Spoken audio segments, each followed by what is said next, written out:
हम है इस वक्त गोरखपुर के गोला बाजार के माता समय के स्थान पर हैं। यहाँ पर 108 बच्चों की शादी काफ़ी सक्सेसफुल कराई गई है। यहाँ पर लोग पहले पूछेंगे, आप बताइए यहाँ पर जो कार्यक्रम 108 बच्चों का शादी का कार्यक्रम है, एक बहुत बड़ा कार्य है, इसके बारे में आप क्या कहना? ये बहुत ही बड़ा भव्य कार्यक्रम है। इतना बड़ा कार्यक्रम तो कोई करा नहीं सकता। हमको लग रहा है पूर्वांचल में पहली बार इतना बड़े भैया दुर्गेश मदन यादव जी के सौजन से जो कार्यक्रम कराया जा रहा है, इसका जितना ही तारीफ की जाए उतना ही कम है। ये बहुत ही सराहनीय काम है जो गरीब भाइयों और बहनों का शादी भैया करा रहे हैं। धन दौलत तो काफ़ी लोगों के पास होता है, मगर इतना बड़ा किसी के पास जिगर नहीं होता है, कर्जा नहीं होता है, इतना बड़े कार्यक्रम का नेतृत्व कर सकते। बहुत ही खुशी की बात हुई है जो हम रामनगर करजा यहाँ से 70 किलोमीटर दूरी से हम चल कर आए हुए भैया का हमें इन्वाइट भेजे थे। उस इन्वाइट को हम स्वीकार किए और वहाँ 70 किलोमीटर दूरी से हम चलकर हम कार्यक्रम को देखने के लिए आए थे। और यहाँ पे आने के बाद काफ़ी हमारे मित्र भी लोग मिले, सबका मिला और भैया का भी आशीर्वाद प्राप्त हुआ। तमाम लोगों का, हमारे समाजवादी पार्टी के तमाम नेताओं का भी आशीर्वाद प्राप्त हुआ और यहाँ के लोकल लोग। समाजवादी सबसे बड़ी नेता कौन है? हमारे देखने में तो समाजवादी के सबसे बड़े नेता पिछड़ा प्रकोष्ठ के पूर्व प्रदेश अध्यक्ष लौटराम निषाद जी आए हुए थे और हमें आने में थोड़ा काफ़ी देर हो गया है। अब बताइए कार्यक्रम जो हुआ इसके बारे में क्या कहना? बहुत अच्छे हुआ, अच्छा काम करने लगी है और हमारे हिसाब से अच्छा। अब बताइए यहाँ का बहुत अच्छा हुआ, नेक काम किया। बहुत बढ़िया मदन यादव या दुर्गा यादव जो इन्होंने काम किया है उनका सराहनीय किया है और गरीबों का एक मसीहा के रूप में इन्होंने समाज में उतरा है। यह इनका व्यक्तिगत स्वार्थ, निजी स्वार्थ नहीं था, ताकि ये समाज के हित के लक्ष्य के काम मकसद से काम किया गया है। और कार वो तो कहते हैं यहाँ आगे हम हॉस्पिटल बनाएंगे, स्कूल खोलेंगे, इसके बारे में कहने का मतलब देखिए, हमारे कहने का मतलब यह पैसा बहुत से लोगों के पास होता है, लेकिन पैसा कहाँ यूज करना चाहिए वो मेन मकसद होता है। उसको सदुपयोग करना है कि हमें दुरुपयोग करना है। कुछ लोग नाजायज़ तरीके से खर्च करते हैं, अपने ऐशो आराम और व्यक्तिगत स्वार्थ में खर्च करते हैं।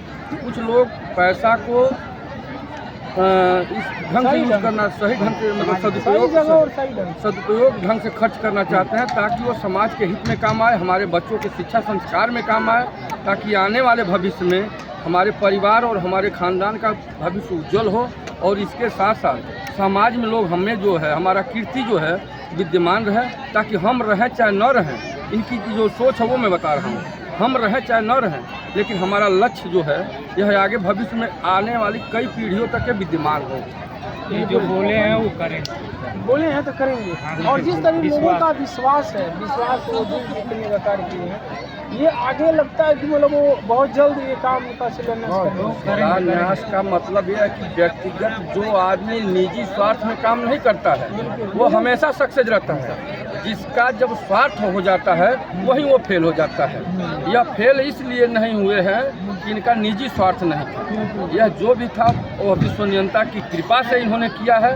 और इनका यह लक्ष्य जो है वह अपने ऊपर न लेकर के यह श्रेय जो है बाबा जो राम स्वरूप दास जी महाराज जी हैं उनको लक्ष्य देने के लिए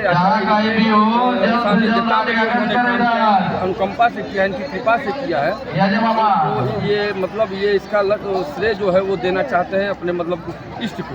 कहने मतलब इनका राजनीतिक वाली बात नहीं है, इनका मतलब इष्ट जो जैसे कि संत महात्माओं के सानिध्यता में रह करके उनके मतलब हम अगर अच्छा करें गलत करें वो आप हमारा मार्गदर्शन करें। स्वरूप दास जी महाराज जी के सानिध्यता में करने का मकसद ये था जी। वो देवराव बाबा के परम शिष्य थे, उनके दो शिष्य बहुत सन्निकट थे। एक का नाम हमें नहीं मालूम है, दूसरे का नाम इनका भगवान स्वरूप दास जी है।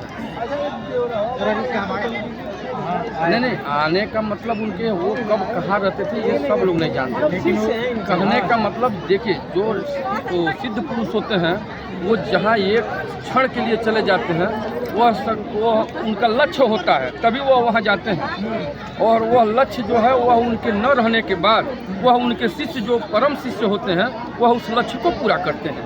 तो उसमें से जब उन्होंने कभी भविष्य में यहाँ आए और उनके लक्ष्य को पूरा करने के लिए यह स्वरूप दास जी महाराज जी ने यहाँ अपना नींव स्थापना की। और स्थापना करने का मतलब शक्ति स्थापना किए, और शक्ति स्थापना करने के बाद यहाँ का जन कल्याण किए, और जन कल्याण करने के बाद उन्होंने आज जो यह प्रोग्राम आप देख रहे हैं, यह उनकी ही अनुकंपा कृपा से हो रही है, न कि यह इसका लक्ष्य बहुत बड़ा मतलब मुख्य भूमिका कोई भी निभा सकता है, सहयोगी लोग भी निभा सकते हैं, लेकिन इसमें मुख्य श्रेय उन्हीं का है। उनकी अनुकंपा से हमें लगता है इस मंदिर के इतिहास में सबसे बड़ा कार्यक्रम है। हाँ हाँ जी जी जी जी, यह जो कार्यक्रम है सवाल, यह ऐसे शादियाँ बहुत से लोग कराए हैं। कहने का मतलब वो राजेश त्रिपाठी जी भी मैंने सुना है, मैंने देखा नहीं है। यह शादी मैंने देखा है, वह शादी मैंने देखा नहीं है, लेकिन कहा सुने हैं कि राजेश त्रिपाठी जी भी कराते हैं। लेकिन कहने का मतलब एक सम्मानित व्यक्ति हो करके वो काम करा रहा है, और एक अभी जमीन से उठा हुआ स्तर व्यक्तिगत जो निजी स्वार्थ, और इसमें स्वार्थ की अगर इनकी भावना होती तो यह अपना 15 बीघा खेत का वो जब संकल्प लिए थे तभी वह उन्होंने बंधक रख दिया था कि अगर यह कार्य हम नहीं कर पाए, संपूर्ण करने में अगर असफल रहे समाज और जनता से, तो हम इस खेत को अपने गिरवी रख देंगे या तो बेच देंगे, लेकिन यह एक हम अपना लक्ष्य पूरा करेंगे, सफल करेंगे। यह विश्वनियंता की कृपा से सफल हुआ, और जिसका कारण है कि उनके ऊपर कोई मतलब भार नहीं है, और जो कुछ थोड़ा बहुत होगा भी तो वह उतना के लिए सक्षम है।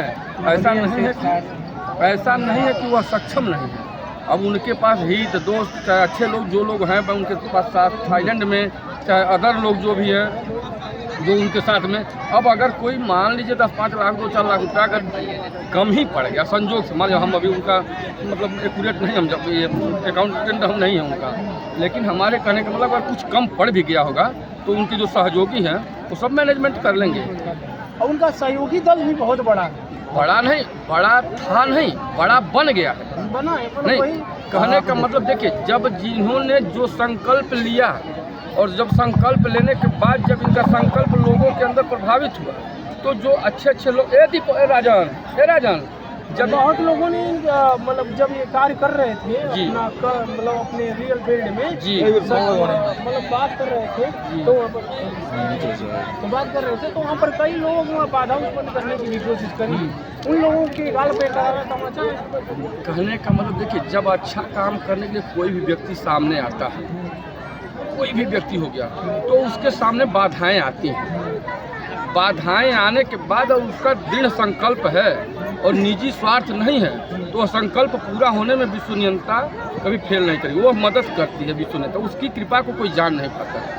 हाँ, अगर उसका स्वार्थ नहीं है, निजी व्यक्तिगत स्वार्थ नहीं है, तो वह कभी मतलब असफल नहीं होगा व्यक्ति। और मैंने आपसे कहा ना, वह मजबूत थे नहीं, लेकिन इस प्रोग्राम के बाद उन्होंने इतनी मजबूती कायम कर ली है कि अब अच्छे लोगों का यह तो एक बार सोचने में मजबूर हो जाएंगे इस व्यक्ति से अगर कहीं कुछ गलत जो मानसिकता रखेंगे तो हम फेल हो जाएंगे। बिल्कुल जी। और जो इतना बड़ा कह सकते हैं इनका परिवार होता जा रहा है, सपोर्ट टीम बनती जा रही है, इनके कर्मों को देखकर, इनके कार्यों को देखकर, जैसे दुर्गेश मदन यादव ने कार्य किया है, एक कचरांचल के धरा पर समझिए, ये आने वाले पीढ़ियों में सीख देता रहेगा और लोग ये बड़ा कार्य करने के लिए सोचेंगे।